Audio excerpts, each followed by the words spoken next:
Hello and welcome back. This is my second video talking about Star Trek. And going off of my last video, my plan was to watch the films next after having watched the original series, all three seasons. And I'm enamored by it all. I'm quite wrapped up in that whole universe now. It's taken over. It's like a bug. I'm soaking up as much knowledge as I can about like the creators, the different producers that are involved, Gene Roddenberry's ideas and how it sort of morphed into different things as the seasons went on. His involvement. Yeah, it's just what you can do with sci-fi is the stories you can tell. Uh, Mixed with like visually what we see, it's just amazing.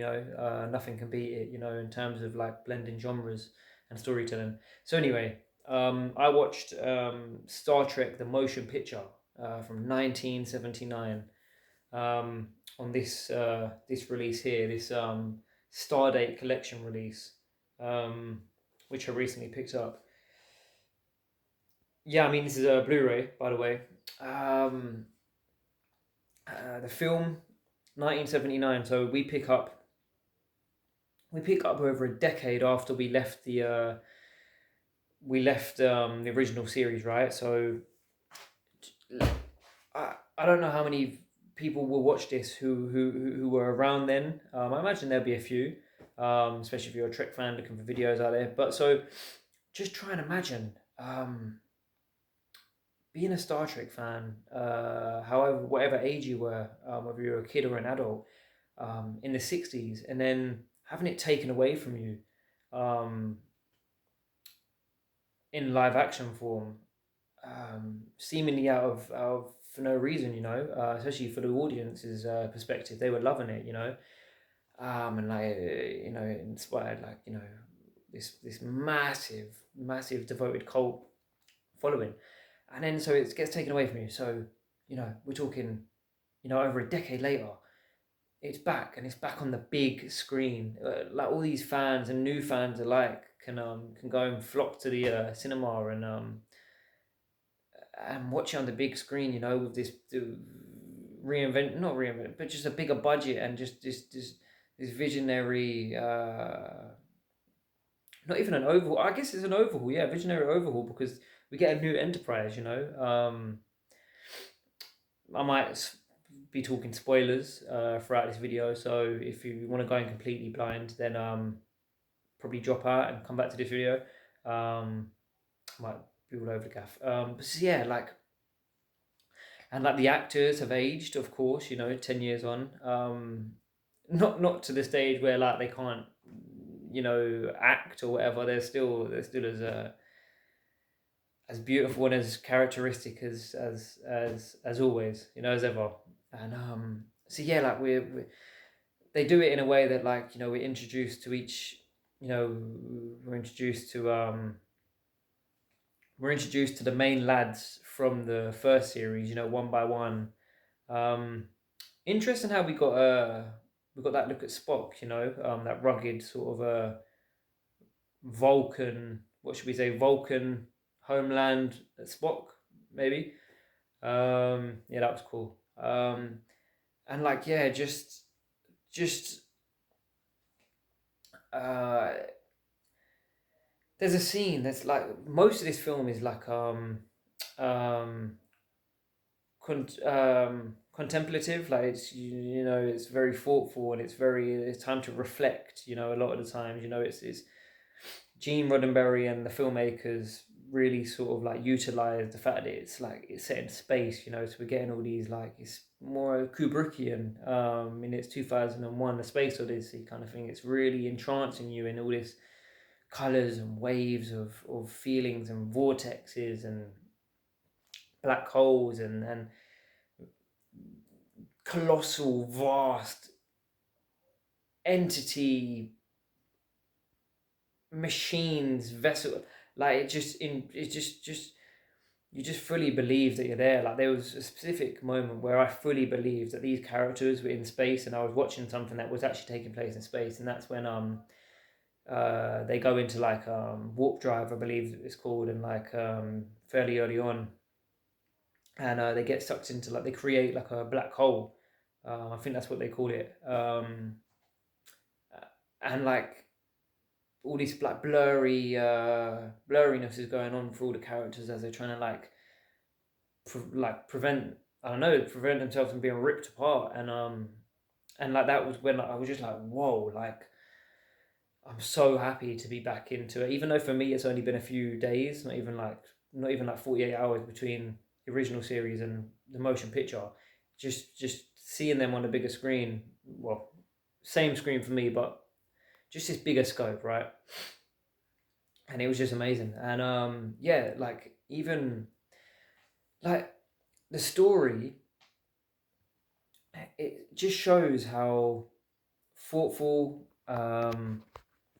creative, and like the love that like Gene Roddenberry and co had for like bringing this back. It's not just, the good guys reunite after a few years, and they take on villains that could be any villains you want in the universe, right? No, there's layers. There's rivalries. There's flaws in like our favorite characters. There's nuances. There's hidden agendas potentially, and like hidden enemies. And yeah, like so there's just more. There was layers to it, and there was like our heroes returning, but they're not just where they left off. Where we left them off on the 5-year Enterprise journey. They've moved on from that. You can see by Bones, with his facial hair and whatnot, and how sort of he's still got that character in him, but it just takes a little bit of like nudging from Kirk and whatnot, and just I guess him being on the Enterprise again just worked it smooth, warmed him to the fact that he's this doctor that's sort of like always got something to say, but he's lovable. Um, Scotty's Tash, yeah, Scotty didn't get as much screen time as other people, but I guess it's down to the scripts and the plot, keeping him to his station, and it's very much. I do look forward to seeing certain characters, well, Uhura and Sulu get more screen time in the rest of these films, because they were like underused. Um, but this film, the motion picture, wasn't that time for those characters to be explored further, because they're at their stations as well, and like the majority of the film predominantly takes place on the Enterprise, so it's fitting that everyone's at their stations. So it's got everyone. So, and then we get those moments of Spock just being an absolute badass. Like Spock is like the man. Like, and he doesn't even have to like be like these other action heroes where like that they're full of bravado or stoicism or whatever. He's just like super intelligent. He's like super powered because he's a Vulcan, and he just does daring things. A lot of times he wants to say it's out of logic, but he's just, yeah, that whole again, like he was in an orange spacesuit, and I'm pretty sure orange was a big color in Kubrick's 2001 as well. Um, yeah, I'm not sure. Can't remember what year that came out. Um, but yeah, get into this antagonist, I guess, because there has to be an antagonist. But the more you watch, you can decipher how you view this mm, plot device. The reason why the Enterprise is flying off into the universe again, and yeah, it's like this massive vessel that's like beyond comprehension at first. Certainly for me, like the film spent so long spanning this machine like infused with like organic matters. That's how I was interpreting it. It didn't like I couldn't differentiate between if it was like a planet that had like sort of like a whole like sort of like planet that had like grown sentience, or it was like a machine. It was like more of like the two, and like the Enterprise, paled in comparison to this colossal vessel, as it just spanned the whole length of it. Really giving us a chance to like soak it all in and be absorbed in it, and just truly be in awe of what we're seeing. And that's again the beauty of like sci-fi. Um, Taking time and like it, because I guess the film you could also say it's like a disaster movie. Like the countless disaster films that we see. It's a bit like that because of those that the premise is like there's a threat to Earth because there's this unidentified object hurtling towards Earth in a matter of days or hours, and so obviously like the Enterprise um, is called to investigate like what the problem is, and I guess more of you who know more about Trek would wonder why the Enterprise was called into a thing. Um, there's like a few lines of dialogue that suggest that like uh, uh, Kirk, like because of his expertise on the 5 year journey in the original series, that crew, they were quite adept and they gained a lot of experience in exploring uh, the vastness and the unknown. So I guess they were like pretty good candidates to go and explore this unknown entity. Given they're not just these warmongers. They're more explorative. So anyway, yeah, that's why they were doing it.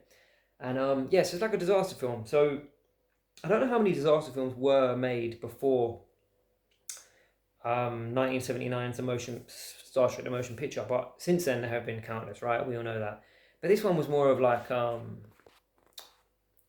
wasn't like a crash bang wallop halfway through the film every 2 minutes. It was more so like the potential of that threat and how devastating that could be, but then exploring the other side of that, like what is the cause, what is actually going on. And yeah, so the motion picture, man, I'm blown away by the fact that uh, the fact that I get to now explore the 6 films, beyond the series, and I'm so happy that this is part of history. And like, the actors, like many actors came back from it. Sometimes that's not always the case. You can't get the puzzle back together, right? And all these guys, they wanted to come back. I don't really. I'm still sort of figuring out the real life dynamics that were going on there, and like when conventions sort of started. And obviously I know during the original series they were getting fan letters, and they were beloved, and so I guess they knew they were appreciated. And it's just great that they all came back. Yeah. And yeah, so like that was the motion picture. I really enjoyed it. The majority of, I'm not saying majority, an opinion of the motion picture by other people is that it's like more of like a thoughtful film, less action orientated, less like exploration, and more just sort of like to deep everything that's going on. I certainly did that, and you get the chance to, right? And it's like built upon, and it's in like typical Star Trek fashion of like this whoa, mind blowing sort of like whoa, that's really what they're doing here. And it's is evil so evil, and yeah, that was Star Trek: The Motion Picture. I hope you give it a chance if you haven't, and if you have, go and watch it again, man. Go and grab one of those new 4Ks, and go and watch different cuts of the film. Explore it from different avenues. I'd love to now um, explore the different cuts. I didn't think I was going to grab that set, but now we'll see. I'd like to watch a few different cuts, and yeah. And again, like at the time, like before I go, obviously it's a new Enterprise, and like the original cast has been gone on their different paths, or at least some characters have since the original series, and like this new dude's taken over as captain, Decker. He plays a pretty pivotal role in the film, and it's funny how like you can make these characters that are like nuanced. Like they could come across as like a bit of a, not sure if I like that dude or like what impact he's gonna have on the film, and still like rooting for them and being again. You know how they nuanced the character. That was pretty cool. You could sort of like, I guess, as a viewership that like likes him, doesn't like him, thinks he's, you know. So yeah, and like just being back on this Enterprise, we've never seen the Enterprise look like this before. Like it's like this fully living, breathing spacecraft, you know, with like all the people that were mentioned in the original series. They mentioned hundreds of people being on board, and we never saw them all, you know. And now we're seeing them. We're seeing like more budget, so we get like aliens, man. We get like finally like more diverse alien life forms walking around and stuff, like how it should be and how the, like Gene would have wanted it to be, if he had the money backing. And yeah, so like we're seeing all these different like where Scotty's gonna be now, and sort of like all their like lounges and everything, and yeah, it's just what a beautiful creation Star Trek is, and I'm so excited to just delve further into it. And yeah, Spock, man, Spock in that cape costume coming in like, oh, man, I'm out.